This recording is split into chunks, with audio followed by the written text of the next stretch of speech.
Dios les bendiga, mis amados, en esta noche. Qué bendición poder estar con ustedes compartiendo la palabra del Señor. Quiero invitarles a que, como siempre, mis amados hermanos, tomemos esa actitud reverente de adoración, de exaltación a Dios, y vamos a gozarnos en esta noche delante de la presencia del Señor. Oremos a Dios. Padre, te damos gracias por su gran amor, por su gran misericordia. Te doy gracias por su gran fidelidad. Gracias porque tú nos das un día más de vida, Señor. El mejor regalo que podemos recibir es la vida, la salud, Señor. Es la bendición tuya, poderoso Señor. Padre, gracias por cada uno de mis hermanos que, Dios de la gloria, se reúnen en este momento a adorar, a exaltar, a glorificar el nombre tuyo, Señor. Padre Celestial, ayúdanos cada día a tener ese hábito, Señor amado, de comunión, de relación contigo, de escuchar la palabra, de poder deleitarnos en su gracia, en su amor, que podamos compartir en familia, Señor, de tu palabra, de tu amor, de tu misericordia, de tu bondad, Señor. Padre, nadie más que tú, Señor de los cielos, lo necesitamos todo momento, cada instante, Señor amado, en medio de la adversidad, en medio de los conflictos, en medio de los problemas intrafamiliares, en medio, Señor amado, de todas las cosas que quizás nos incomodan, nos molestan, poderoso Señor. Necesitamos de su gracia, necesitamos de su compañía, necesitamos de tu presencia, necesitamos de tu amor, de tu bondad, Señor, de tu misericordia, de tu piedad, Padre, con nosotros, Señor. Así que te damos gracias en esta hora, en el nombre de Jesús, amén y amén. Quiero leer la palabra del Señor allí en Evangelio según San Mateo, capítulo 22, versículo 34 al 40. Y dice la palabra del Señor así: Entonces los fariseos, oyendo que habían hecho callar a los saduceos, se juntaron a una, y uno de ellos, intérprete de la ley, preguntó para tentarle diciendo: Maestro, ¿cuál es el gran mandamiento en la ley? Jesús le dijo: Amarás al Señor tu Dios con todo tu corazón y con toda tu alma y con toda tu mente. Ese es el primero y grande mandamiento. Y el segundo es semejante: amarás a tu prójimo como a ti mismo. De esos dos mandamientos depende toda la ley y los profetas. Qué hermosa palabra que tenemos hoy para leer y también para meditar, estudiar sobre ella. Así que, mis amados, vamos a escuchar unas alabanzas a Dios y vamos a recibir la palabra del Señor a continuación. Dios los bendiga y disfruten esta alabanza del Señor.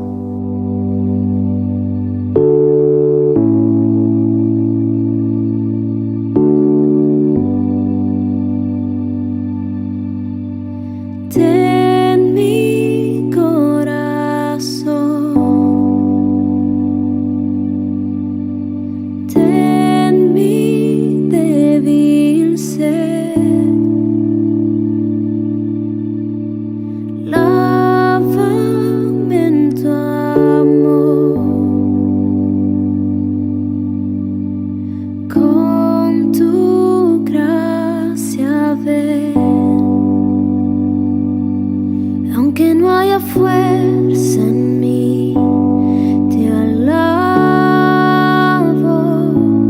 Aun cuando no tenga voz, te alabo. Aun cuando no entienda el porqué, aún más fuerte cantaré.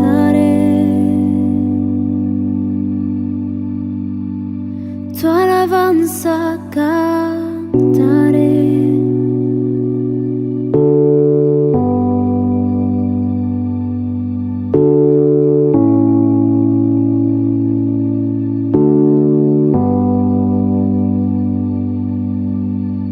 Todo mi pesar, llanto y temor,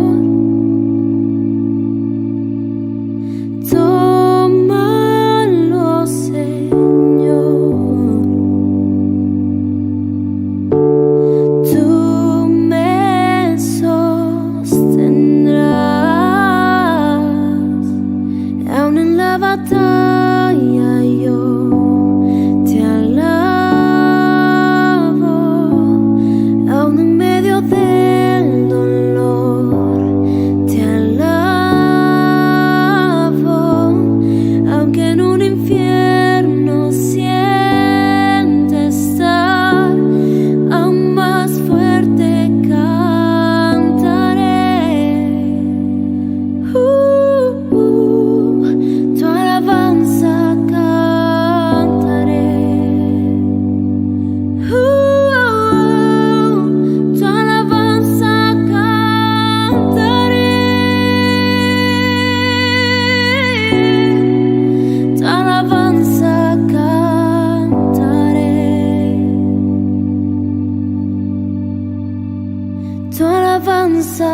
alma espera solo en ti.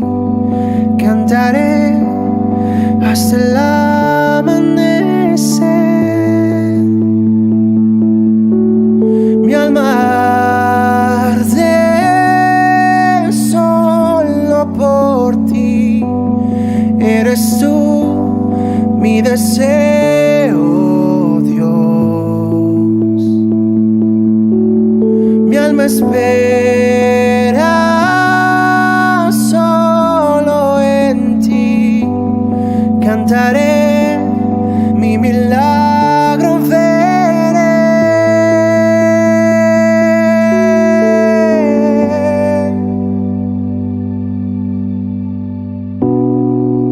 Tu alabanza cantaré. Tu alabanza cantaré.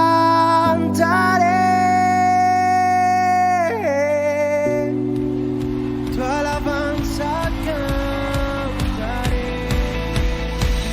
Poderoso, invencible, admirable, grande, fuerte, Dios, Rey de Reyes, asombroso, incomparable. Eres increíble, todopoderoso, grande, eres increíble. Venciste las tinieblas, Cristo exaltado estás. Oh, oh, oh.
Todo el que tenga un Dios increíble le va a alabar de una manera increíble esta noche.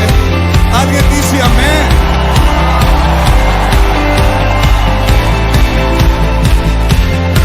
Tómele la mano a alguien y dígale: vamos a exaltar con todas las fuerzas al Dios increíble. Desde México para todas las naciones. 1, 2 y 3 arriba.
Que alguien grite.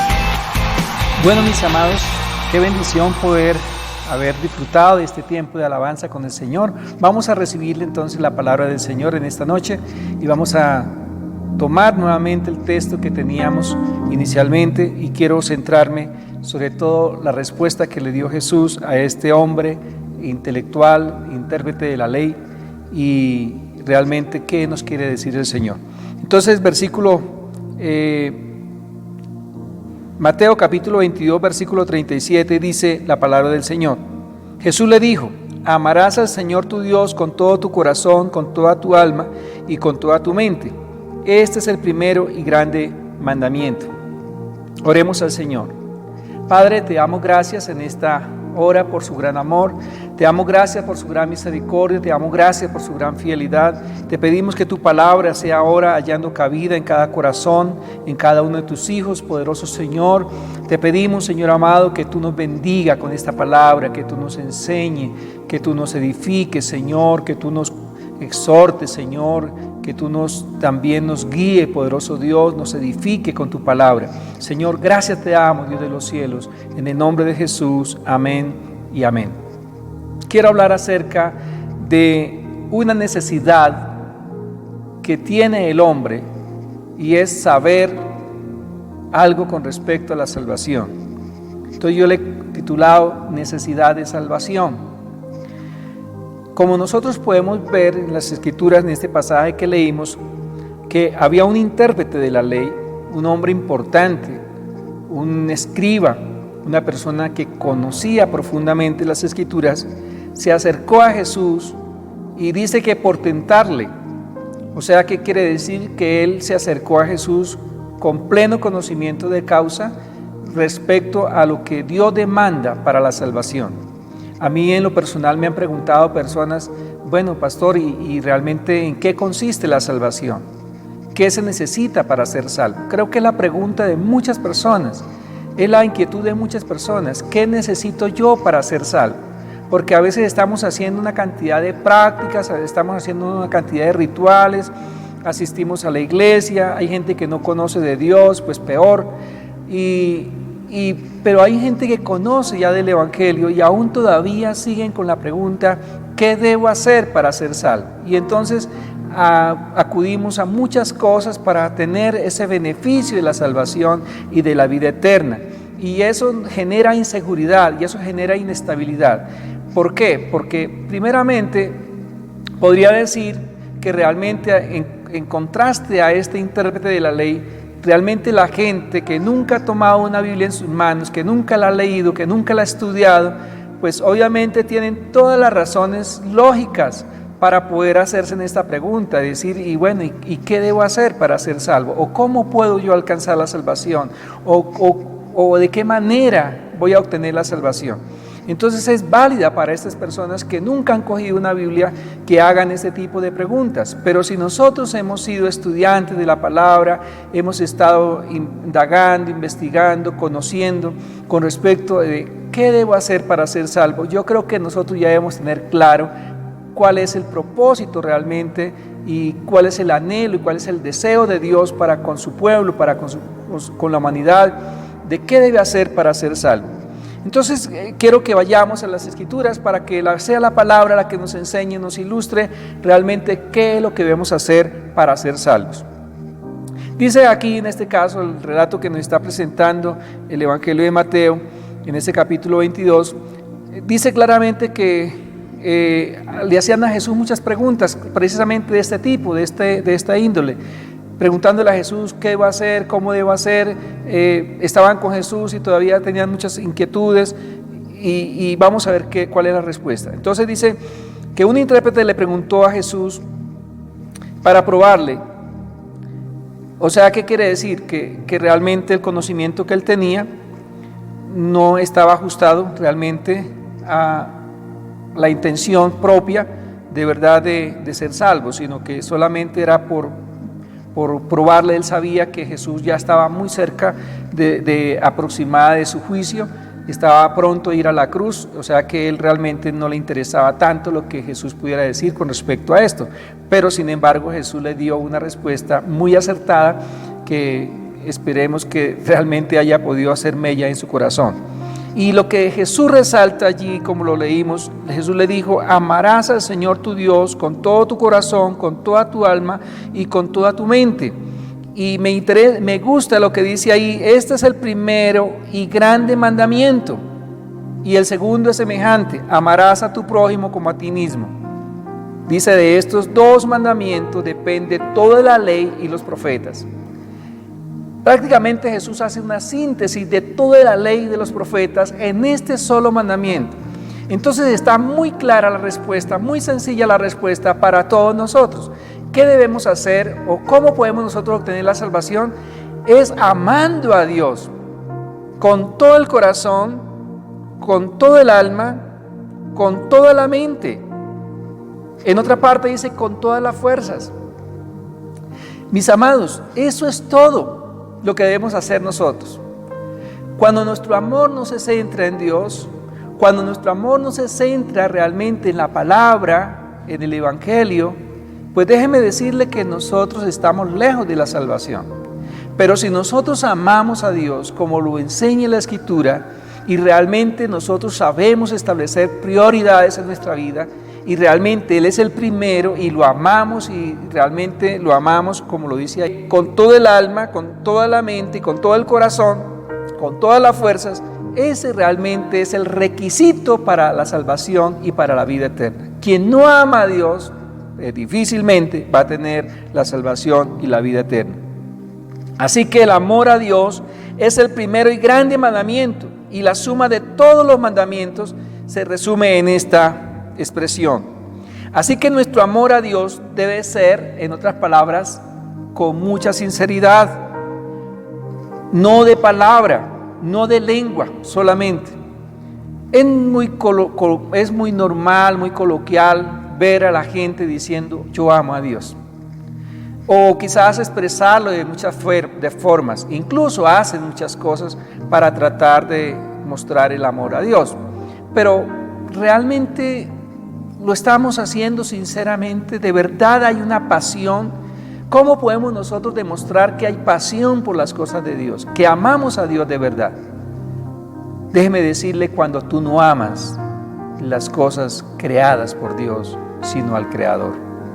Ahí está la diferencia. Cuando tu amor y tu inclinación y tu prioridad está en lo creado por Dios y realmente te esfuerzas, luchas, te sacrificas, trasnochas y haces una cantidad de cosas por las cosas creadas de Dios y no por el Creador, ahí hay una gran diferencia. Entonces no estás amando a Dios como lo enseña la palabra de Dios. No lo estás amando con toda la mente, no lo estás amando con todo el corazón, no lo estás amando con todas tus fuerzas. Mis amados, por eso es necesario que realmente debemos examinar que todo nuestro amor que realmente tenemos hacia Él debe desbordarse por Él, debe afectar todas nuestras facultades mentales, de sentimientos y de actuaciones. Realmente todo debe estar afectado por el amor a Dios. ¿Qué quiere decir? Que todo lo que yo haga, realmente, que todo lo que yo piense, que todo lo que mi corazón siente, todos mis sentimientos, y que todo lo que yo haga con mis manos, con mis pies, con todo, realmente debe estar dirigido y debe estar enfocado en agradar, en complacer, en adorar a Dios. Esa es la verdadera expresión del amor a Dios. Y también el segundo dice que es igual, amar a nuestro prójimo como a nosotros mismos.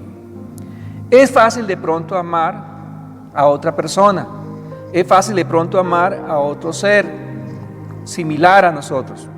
Y bueno, yo quiero hacer una distinción entre realmente las dos formas de amar, porque realmente no podemos amar al ser humano como se ama a Dios.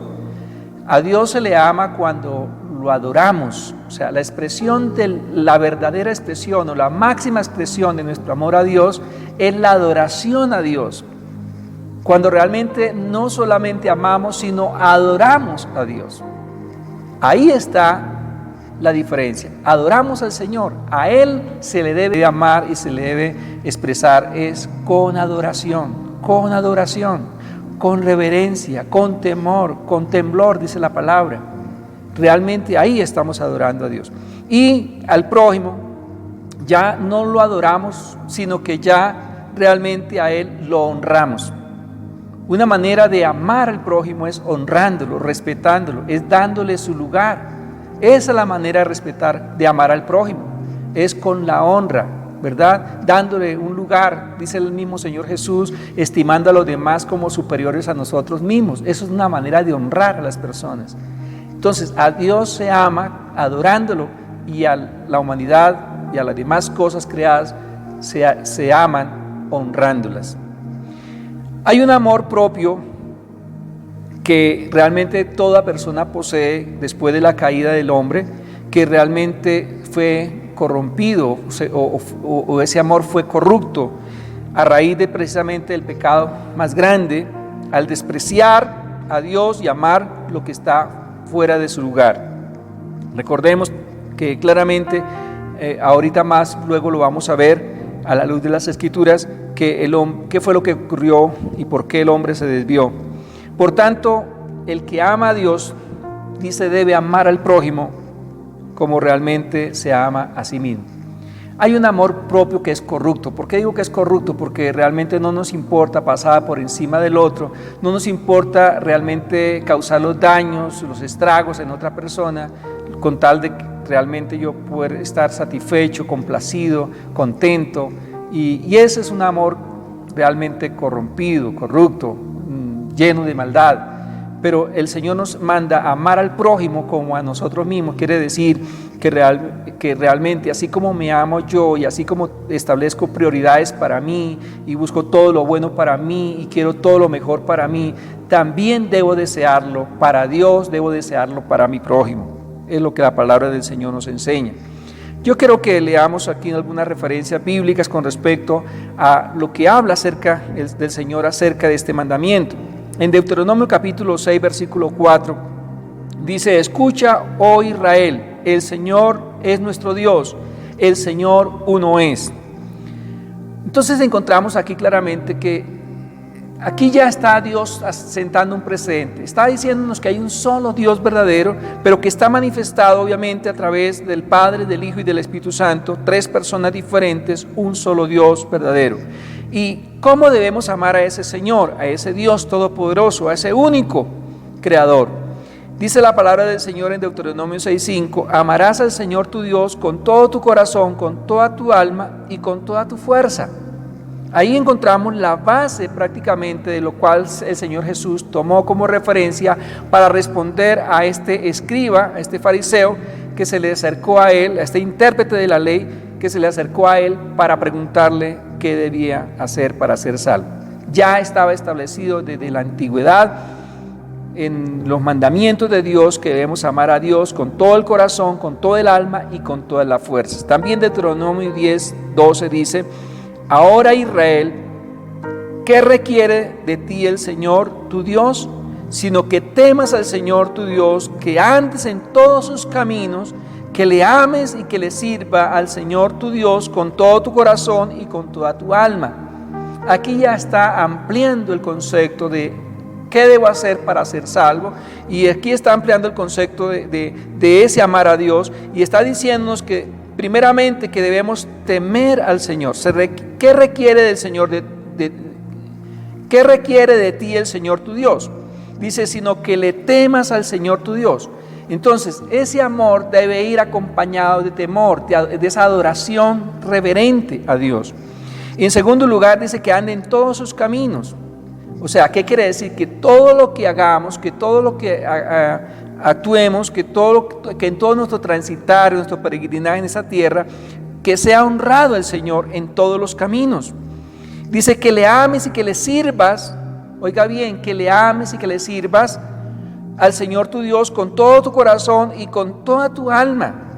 Y la pregunta es, ¿realmente yo tengo el derecho o estoy haciendo las cosas correctamente para ser salvo? Pues déjeme decirle que la respuesta está: ¿cómo le estoy sirviendo yo al Señor? La pregunta es: ¿cómo le estoy sirviendo yo al Señor? Y la respuesta que yo tengo es: ¿realmente estoy sirviéndole a Dios como debe ser? ¿Realmente lo estoy haciendo con todo el corazón y con todo el alma y con todas las fuerzas? Entonces ahí yo creo que usted ya tiene identificado realmente si usted es un merecedor de la salvación y de la vida eterna o no, o está lejos de esa salvación. Ahí está centrado realmente qué debo hacer para ser salvo. Es haciendo estas cosas como Dios nos lo pide en su palabra. En Mateo 22:36 dice: ¿cuál es el gran mandamiento de la ley? Jesús en el 37 le responde, dice: amarás al Señor tu Dios con todo tu corazón, con toda tu alma y con toda tu mente. Este es el gran y primer mandamiento. Entonces ahí está centrada, realmente debe estar centrado nuestro pensamiento, nuestro trabajo, nuestro objetivo, nuestros esfuerzos deben estar centrados en agradar a Dios, en glorificar a Dios por encima de cualquier otra cosa. En Génesis 1:26 al 28 traje este texto porque es muy importante que nosotros lo tengamos también presente, que es donde Dios establece allí por primera vez unos parámetros de cómo el hombre puede adorar al Señor. Y dice la palabra de Dios 1:26 de Génesis: entonces dijo Dios: hagamos al hombre a nuestra imagen, conforme a nuestra semejanza, y señoree en los peces del mar, en las aves de los cielos, en las bestias en toda la tierra y en todo animal que se arrastra sobre la tierra. Y creó Dios a su imagen, a imagen de Dios lo creó, varón y hembra lo creó. Entonces vemos aquí claramente, el versículo 28 dice: y lo bendijo Dios y le dijo: fructificad y multiplicad, llenad la tierra y sojuzgadla, y señoread en los peces del mar, en las aves de los cielos y en todas las bestias que se mueven sobre la tierra. Mis amados, aquí en la palabra del Señor no encontramos aquí que diga la palabra mandamiento o ordenanza del Señor, pero lo que Dios está haciendo aquí, o esté de pronto aquí un texto que diga adoración a Dios, pero implícitamente, mis amados hermanos, cuando Dios crea al hombre, en el momento que Dios crea al hombre y que le da vida al ser humano y que lo hace un ser ya grande, adulto, responsable, con conocimiento, con todas las facultades intelectuales, físicas y todo lo que el hombre en sí compone, Dios le habla y le dice claramente, le dice que después de que creó, le dice lo siguiente: y le dijo: fructificad y multiplicad, llenad la tierra y sojuzgadla, señoread en los peces del mar, en las aves de los cielos y en todas las bestias que se mueven sobre la tierra. O sea, en otras palabras, ya Dios empezó a dar unas ordenanzas, unos mandamientos, unas instrucciones. Y esas instrucciones, esos mandamientos, el obedecer, el acatar, el poner en práctica eso, es adoración a Dios. Es cuando nosotros hacemos lo que el Señor nos ordena en su palabra. En este caso, a Adán y a Eva le está diciendo: adórenme en lo que hacen para mí.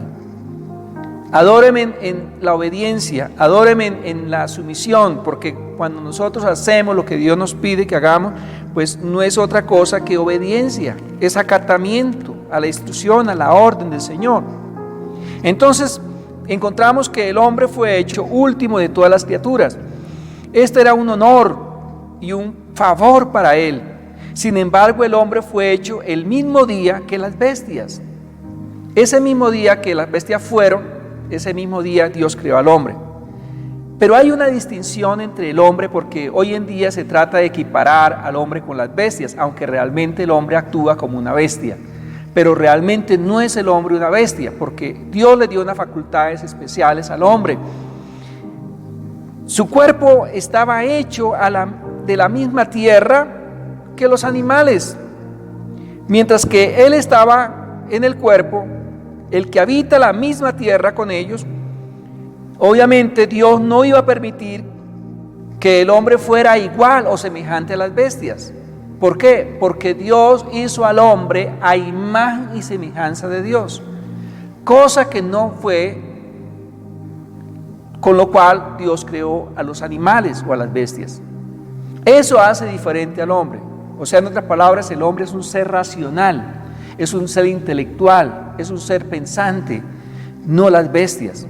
Ellos actúan por instinto, pero no con inteligencia, como lo hace el ser humano. Lastimosamente, a través y a raíz de la caída del hombre, el hombre actúa hoy en día como eso, como una bestia. ¿Por qué? Porque ha desplazado a Dios, porque ha sacado a Dios, porque ha desfigurado la gloria y la gracia de Dios que había en él, fue desfigurada. O sea que su cuerpo estaba hecho de la misma tierra como ellos, pero realmente Dios coloca en él, hombre, algo especial. Y así que, mis amados hermanos, a través de la caída, entonces es que el hombre realmente, sus actitudes y sus acciones parecen realmente a la de las bestias. El hombre fue hecho una criatura diferente a todo lo que se había hecho hasta el entonces. La carne, el espíritu, el cielo y la tierra, y todo lo puso Dios junto al hombre. Dios dijo: hagamos al hombre.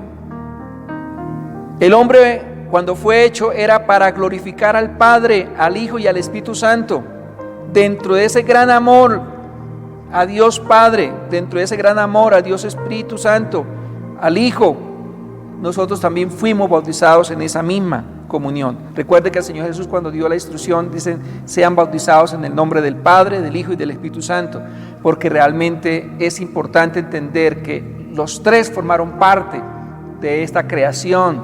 Recuerden que cuando fue Dios a crear al hombre, habló en plural, dijo: hagamos al hombre a nuestra imagen y a nuestra semejanza, y realmente así lo hicieron. No fueron los ángeles no tienen poder creativo, ningún ser creado puede crear. Los seres creados están supeditados a Dios. El único que tiene facultad para crear es Dios Padre, Hijo y Espíritu Santo. Así que ellos fueron los que crearon realmente al hombre y le dieron estas facultades maravillosas, y después fueron regidos. El hombre fue regido por el Padre, el Hijo y el Espíritu Santo, y fueron al mismo tiempo salvos, o fuimos redimidos a través del Padre, el Hijo y el Espíritu Santo. El hombre fue hecho recto, según lo que nos muestra allí Eclesiastés capítulo 7, 29. Su entendimiento veía las cosas divinas con claridad y verdad. No hubo horrores en su conocimiento. Su voluntad accedió a la vez en todas las cosas a la voluntad de Dios. O sea, quiere decir que el hombre fue hecho perfecto, completo, con toda claridad, con todas las garantías divinas. El hombre conocía plenamente a Dios, hablaba con Dios, tenía toda la lucidez para poder entender y hacer las cosas conforme a la voluntad de Dios. Así, santo, por lo tanto, feliz fueron nuestros primeros padres, en el tiempo en que Dios los hizo y en el tiempo que ellos estuvieron con Él en el huerto del Edén. En otras palabras, esa imagen de Dios en el hombre estaba intacta, estaba perfecta y había pleno conocimiento. Ellos no necesitaban de otra cosa para adquirir más conocimiento. ¿Qué mejor conocimiento que tener la luz, el entendimiento, la comprensión que tenía Dios en ese momento? Ellos tenían todas las garantías y tenían todos los privilegios, todos los honores y todas las facultades de poder conocer muchas cosas, mucho más de lo que nosotros hoy conocemos. Así que vemos claramente que esta imagen de Dios sobre el hombre es desfigurada a causa del pecado. Y esa imagen desfigurada la vemos claramente en la cruz, a través de Jesucristo. Su rostro fue desfigurado y esa desfiguración del cuerpo de Jesús, de su vida de Jesús en la cruz, es el reflejo de la desfiguración que sufrió el hombre allí en el huerto del Edén cuando desobedeció, cuando desacató la orden de Dios. El hombre, la imagen y semejanza con la cual Dios había creado al hombre, se desfiguró a causa del pecado, a causa de la desobediencia. Y Jesús es el reflejo, es la imagen precisamente de ese hombre desfigurado, que después el mismo Señor Jesús en esa misma cruz lo restauró, lo redimió y lo volvió nuevamente a su estado original de la gloria de Dios. Qué maravilloso es el Señor. Entonces podemos ver a Jesús ahí sobre el madero desfigurado. Esa era la condición de la imagen de Dios en el hombre después de la caída en el huerto del Edén. Desafortunadamente para el hombre, sus pensamientos fueron llevados fácilmente a fijar sus ojos y su corazón a adorar a todo lo creado, menos al Creador. Y ahí está el detalle, ahí está la diferencia. El hombre ama todo lo creado por Dios, pero aborrece a Dios. Es una paradoja. Y cuando Dios realmente quiere, desde el mismo momento que Dios nos creó para alabanza, gloria y honra de su nombre, para adoración de su nombre. Pero lo que el hombre menos quiere hacer es adorar a Dios, es rendir su vida a Dios, es dedicar su tiempo, su total tiempo a Dios. No lo quiere hacer. El hombre dedica más tiempo en las cosas creadas que en el Creador. Y esa es la triste realidad. El Señor Jesucristo, con su sacrificio redentivo en la cruz, restauró esa imagen y semejanza perdida en nuestras almas por su gracia soberana. Mis amados hermanos, yo quiero concluir diciendo lo siguiente. ¿Cuál es la respuesta entonces a la pregunta, ¿qué debo hacer para ser salvo?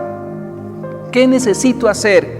¿Cómo puedo alcanzar la salvación? Pues déjeme decirle que en esta noche usted tiene la respuesta a la luz de las Escrituras, que es amar a Dios con todo el corazón, con todo el alma, con toda la mente, con todas las fuerzas, y a nuestro prójimo como a nosotros mismos. Esa es la respuesta. Dios les bendiga. Vamos a orar. Padre, te doy gracias por su palabra. Te doy gracias por su amor, te doy gracias por su misericordia.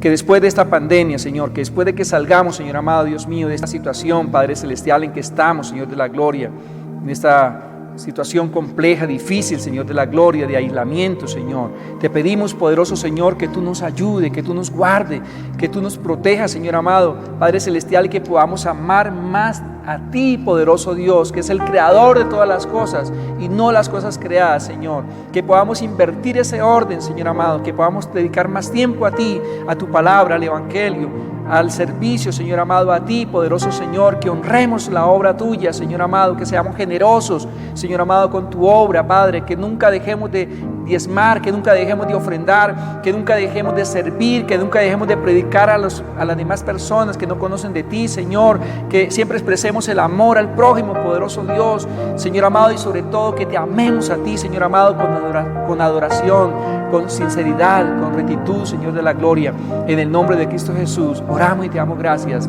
Amén y amén. Dios los bendiga, mis amados hermanos. Dios los guarde. Muchas gracias. Bendiciones.